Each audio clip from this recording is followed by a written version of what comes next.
केंद्रीय गृह मंत्री अमित शाह महाराष्ट्र चुनाव में बीजेपी के प्रचार अभियान में जोरों शोर से जुटे हैं। रविवार को उन्होंने यहां जलगांव में चुनावी रैली को संबोधित किया। इस दौरान वरिष्ठ बीजेपी सांसद ने शिवसेना गुट के प्रमुख उद्धव ठाकरे को एक चैलेंज दिया और चैलेंज यह है कि वो कांग्रेस सांसद और लोकसभा में विपक्ष के नेता राहुल गांधी से शिवसेना संस्थापक बाला साहब ठाकरे और स्वतंत्रता सेनानी विनायक दामोदर सावरकर के बारे में कुछ अच्छा बुलवा कर दिखाएं। अमित शाह जलगांव में एक रैली को संबोधित करते हुए कहा कि उद्धव ठाकरे उस कांग्रेस के साथ जा रहे हैं जिनके नेताओं ने बाला साहब ठाकरे और वीर सावरकर का अपमान किया है। अमित शाह ने कहा कि मैं उद्धव ठाकरे से पूछना चाहता हूं कि क्या वो कांग्रेस नेता राहुल गांधी से वीर सावरकर के लिए 2 अच्छे शब्द कहने का अनुरोध कर सकते हैं। अमित शाह ने कहा कि क्या कांग्रेस का कोई नेता बाला साहब ठाकरे के सम्मान में कुछ शब्द कह सकता है।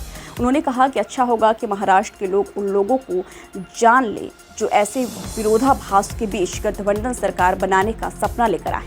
वरिष्ठ बीजेपी सांसद शाह ने कहा है कि भाजपा का संकल्प पत्र 20 नवंबर को होने वाले विधानसभा चुनाव के लिए महाराष्ट्र के लोगों की आकांक्षाओं पर प्रतिबिंब है। उन्होंने कहा कि उलेमाओं के एक संगठन ने अल्पसंख्यकों के लिए आरक्षण की मांग की है और प्रदेश कांग्रेस अध्यक्ष नाना पटोले ने इस पर सहमति जताई है। अमित शाह ने कहा कि क्या महाराष्ट्र के लोग अनुसूचित जातियों, जनजातियों और अन्य पिछड़ा वर्गों के लिए निर्धारित आरक्षण का अधिकार मुसलमानों को देने के पक्ष में है।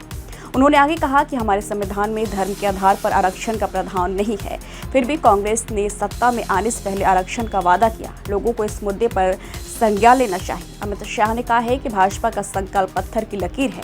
अमित शाह ने आगे कहा कि चाहे केंद्र हो या राज्य, अब हमारी सरकार बनती है, हम अपने संकल्प पूरे करते हैं। गृह मंत्री ने कहा है कि विपक्षी गठबंधन महाविकास अघाड़ी के चुनाववादी विचारधारा का अपमान है और तुष्टीकरण को बढ़ावा देने वाले हैं। उन्होंने कहा कि कांग्रेस अपने शासन वाले राज्यों में चुनाव पूर्व किए गए वादों से मुकर गई है और महाविकास अघाड़ी की कोई विश्वसनीयता नहीं है। शाह ने कहा कि शरद पवार को महाराष्ट्र के लोगों को बताना चाहिए कि यूपीए सरकार में 10 साल तक मंत्री रहते हुए उन्होंने लोगों के लिए क्या किया है।